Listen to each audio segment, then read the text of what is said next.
Group D 2022 में पूछे गए क्वेश्चन का आज हम सेट नंबर 3 को डिस्कस करने जा रहे हैं, जिसका फर्स्ट क्वेश्चन है किसी पदार्थ की प्रतिरोधकता, जिसे हम विशिष्ट प्रतिरोध भी कह सकते हैं, इनमें से किस कारक पर निर्भर करती है। तो प्यारे बच्चों, इसका आंसर बी है, ये तापमान पर निर्भर करती है। और याद रखना, प्रतिरोधकता, जिसे हम विशिष्ट प्रतिरोध भी कहते हैं, इसका मात्रक होता है ओम मीटर। क्या होता है? ओम मीटर। याद रखना। क्वेश्चन नंबर 2 है, निम्नलिखित में से कौन सी विद्युत ऊर्जा की वाणिज्यिक इकाई है। बहुत ही सिंपल सा क्वेश्चन है, आंसर इसका सी सही है, किलोवाट घंटा। क्वेश्चन नंबर 3 है, गाढ़ कोशिकाएं किस प्रक्रिया में शामिल होती हैं। तो इसका ऑप्शन ए सही है, वाष्पोत्सर्जन। देखिए, ये होती हैं गाढ़ कोशिकाएं यहां पर स्टोमेटा में, सही, जिन्हें हम द्वार कोशिकाएं भी कह सकते हैं। देखिए, क्वेश्चन नंबर 4 है, न्यूमेरिकल टाइप क्वेश्चन है, ध्यान से समझेंगे। कार के रियर व्यू दर्पण के रूप में प्रयुक्त एक उत्तल दर्पण की फोकस दूरी 2 मीटर है। उत्तल दर्पण दे रखा है, याद रखना। यदि कोई बस दर्पण से 3 मीटर की दूरी पर स्थित है तो उसका प्रतिबिंब कहां बनेगा, यह आपको बताना है। 4 ऑप्शन आपके पास है। देखिए, इधर समझिए ध्यान से। फोकस दूरी हमें दे रखी है, उत्तल दर्पण है तो प्लस में आएगी, 2 मीटर है। और दूरी हमें दे रखी है यू, ये आएगी बच्चों माइनस में, सही है, -3 मीटर। हमें प्रतिबिंब की दूरी v ज्ञात करना है। हम जानते हैं दर्पण का जो फॉर्मूला होता है वो क्या होता है, 1/f बराबर 1/v प्लस 1/u। अब देखिए, हमें जो है f का मान दे रखा है कितना, 2 है, हमने यहां पर 2 लिख दिया। v हमें ज्ञात करना है, प्रतिबिंब की दूरी, इमेज की दूरी हमें बतानी है। और u हमें दे रखा है 3 मीटर, सही है। तो उत्तल दर्पण है तो u क्या होगा, माइनस में होगा, तो हमने लिखा -3। सही प्यारे बच्चों, अब बहुत ध्यान समझना। देखिए, 1/v को मैं इस साइड ले आया यहां पर, सही है, तो ये हो जाएगा माइनस का। ध्यान समझना, क्या होगा, माइनस का होगा। अभी सुनते रहना बात को, माइनस का होगा। और देखो, 1/2 को मैं इधर लेकर आऊंगा तो ये भी क्या होगा प्यारे बच्चों, माइनस का होगा। इतनी बात समझ में आ रही है। देखो, ये भी माइनस का होगा और ये भी माइनस का होगा। अब हुआ क्या, बीच में इनके क्या प्लस है, देखो यहां माइनस है, लेकिन याद रखो हम क्या करेंगे, इसमें माइनस से गुणा कर देंगे, जिससे ये प्लस का हो जाएगा, ये भी प्लस का हो जाएगा, ये प्लस का था, ये काय का हो जाएगा, माइनस का हो जाएगा। सही। अब क्या होगा, देखो ये माइनस है और ये भी माइनस है, दोनों क्या हो जाएंगे, प्लस हो जाएंगे। इन दोनों का जब हम एलसीएम लेंगे कितना आएगा, 6 आ जाएगा। और जब 6 आएगा, 2 तिया 6 होता है, 3 ऊपर आ जाएगा। और 3 दूनी 6 होता है तो 2 ऊपर आ जाएगा। ऊपर कितना बना, 3 + 2 बराबर 5 बन जाएगा। तो 5/6 हो गया। तो 1/v बराबर कितना हुआ, 5/6 हो गया। अगर हम इसे v के रूप में लिखेंगे तो 6/5 हो जाएगा। और 6/5 को जब भाग दोगे प्यारे बच्चों तो कितना आएगा, 1.2 मीटर आएगा। और काय में आएगा, पॉजिटिव में आएगा। तो पॉजिटिव में आएगा तो इसलिए दर्पण के क्या होगा, ये पीछे होगा। कहां होगा, दर्पण के पीछे होगा और आभासी होगा। देखिए, तो इसमें जो है आपका ऑप्शन सी बिल्कुल ठीक है, दर्पण के पीछे 1.2 मीटर की दूरी पर। क्वेश्चन नंबर 5 है, निम्नलिखित में से कौन सा ब्लीचिंग पाउडर का उपयोग नहीं है। देखिए, आप पढ़ लेना, ये भी होता है, ये भी होता है, ये भी होता है, लेकिन ये नहीं होता। तो ऑप्शन बी बिल्कुल करेक्ट होगा। क्वेश्चन नंबर 6 है, मृदा क्षरण इन दिनों सामने आने वाली प्रमुख पर्यावरणीय समस्याओं में से एक है। मिट्टी के संरक्षण के लिए तकनीकी की एक विस्तृत श्रृंखला का उल्लेख किया गया है।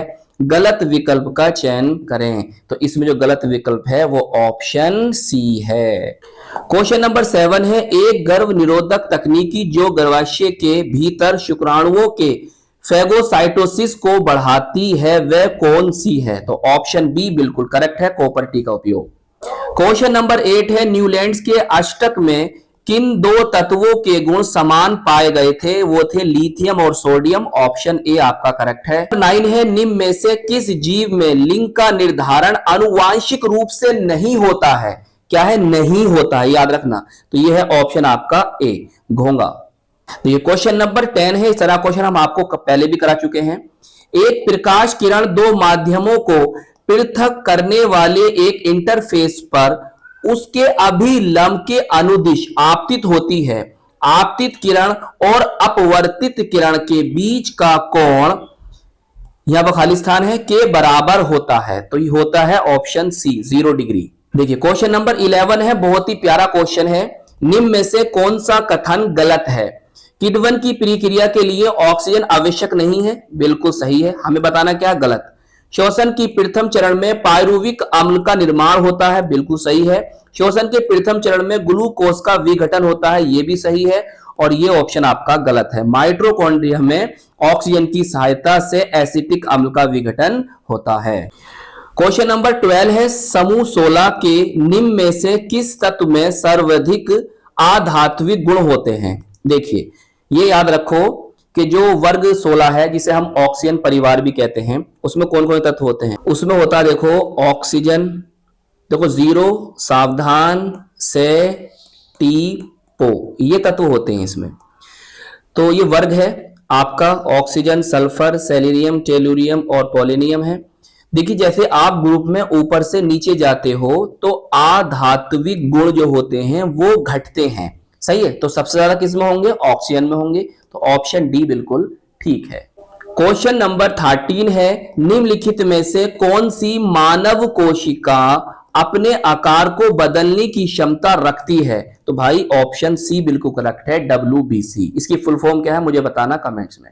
क्वेश्चन नंबर 14 है, यदि हमें बताना यहां पर क्या आगा खाली स्थान है, में अमोनिया का विलयन मिलाते हैं तो एक सफेद अवक्षेप बनेगा, सही। कौन सा विलयन मिलाते हैं? विलयन है आपका ये AlCl3, AlCl3 विलयन। इसका नेम क्या है मुझे कमेंट्स में बताएंगे आप। क्वेश्चन नंबर 15 है, बहुत ही प्यारा क्वेश्चन है। एक छात्र किसी गोलीय दर्पण का उपयोग करके एक कागज पर सूर्य का एक स्पष्ट प्रतिबिंब फोकस करता है, जो कुछ समय बाद जलने लगता है। दर्पण के बारे में इनमें से कौन से कथन सही हैं? देखिए ये एक अवतल गोलीय दर्पण है, बात सही है। इसकी फोकस दूरी धनात्मक है, ये बात गलत है। ये एक अभिसारी दर्पण है, ये बात भी सही है। तो पहला और तीसरा कहां है? तो ऑप्शन ए में है, पहला और तीसरा करेक्ट। तो ऑप्शन ए इसका आंसर। क्वेश्चन नंबर 16 है, चुंबकीय क्षेत्र के लंबवत स्थित कुंडली की गति के कारण उसमें प्रेरित धारा की दिशा निर्धारित करने के लिए इनमें से किस नियम का उपयोग किया जाता है? तो वो नियम है फ्लेमिंग का दाएं हाथ का नियम। देखिए अगर प्यारे बच्चों आप अपने सीधे हाथ को, दाहिने हाथ को, राइट हैंड को, ये 3 उंगलियां हैं, ये वाली, ये अंगूठा है, ये तर्जनी है, ये माध्यमा है, इसको इस तरह से फैलाएं ये तीनों एक दूसरे के परस्पर लंबवत हो तो क्या होगा? देखो जो अंगूठा है वो चालक की गति की दिशा को बताएगा, और जो ये है तर्जनी है वो चुंबकीय क्षेत्र की दिशा को बताएगी, और जो माध्यमा है बीच की उंगली ये प्रेरित धारा की दिशा को बतलाएगी, सही। तो इसका ऑप्शन आपका ए बिल्कुल करेक्ट है। क्वेश्चन नंबर 17 है, निम्नलिखित रासायनिक अभिक्रिया के लिए संतुलित अभिक्रिया कौन सी है? Barium sulphate plus aluminium chloride से क्रिया होगी, और ये तीर होगा यहां पर, barium chloride plus aluminium sulphate बनेगा। देखो कौन सी रिएक्शन बैलेंस है ये आपको बताना है।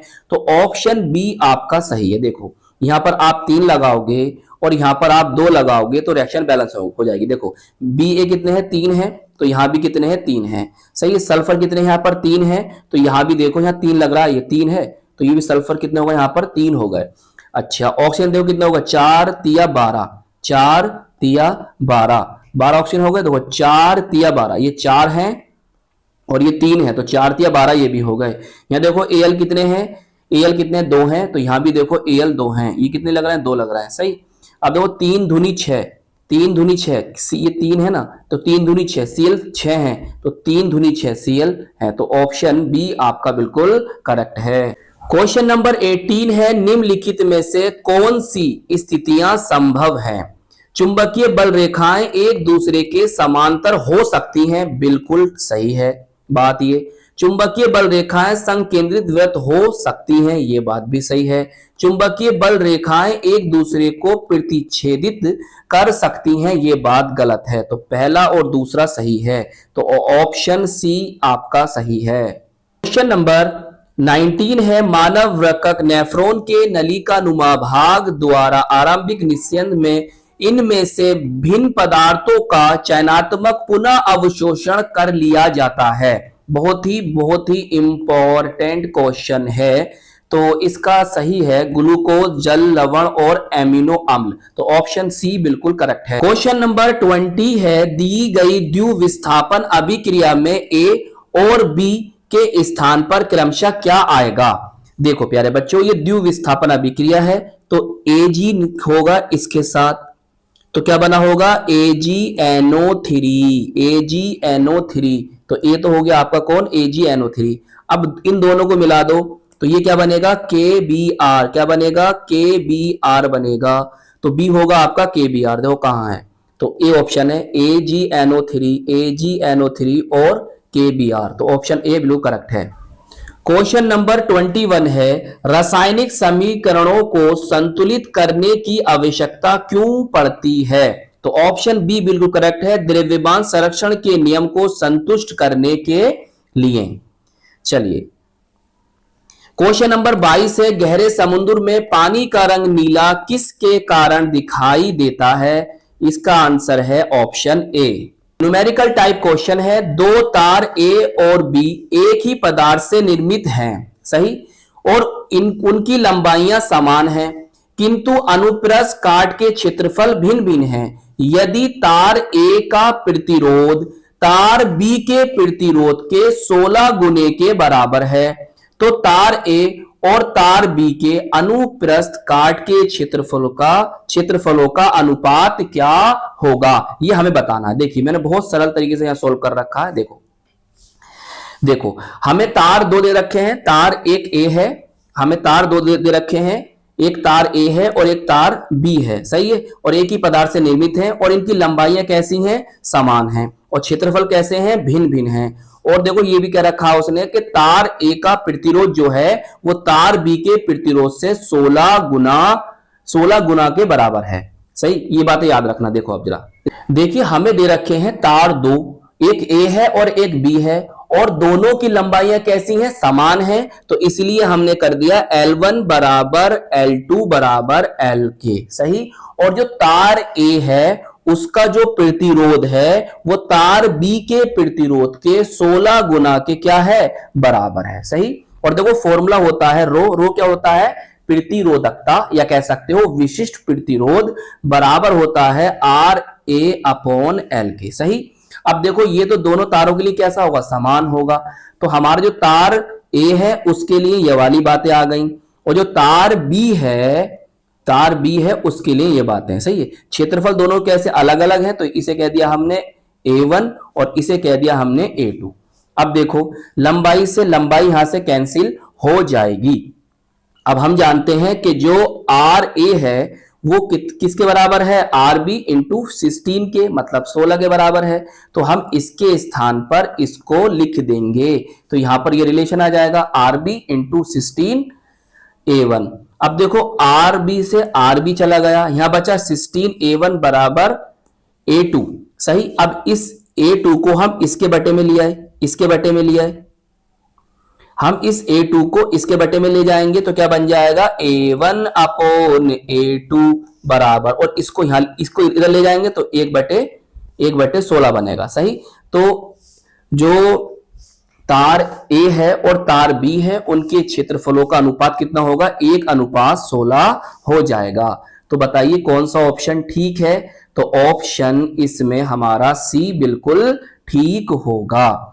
तो आई होप ये वीडियो आपको बहुत पसंद आई होगी, कैसी लगी हमें कमेंट्स में जरूर बताइएगा, और इस वीडियो को अपने साथ के पढ़ने वालों में, अपने दोस्तों में जरूर शेयर कीजिएगा, और अगर चैनल पर नए हैं तो चैनल को सब्सक्राइब भी कर लीजिए।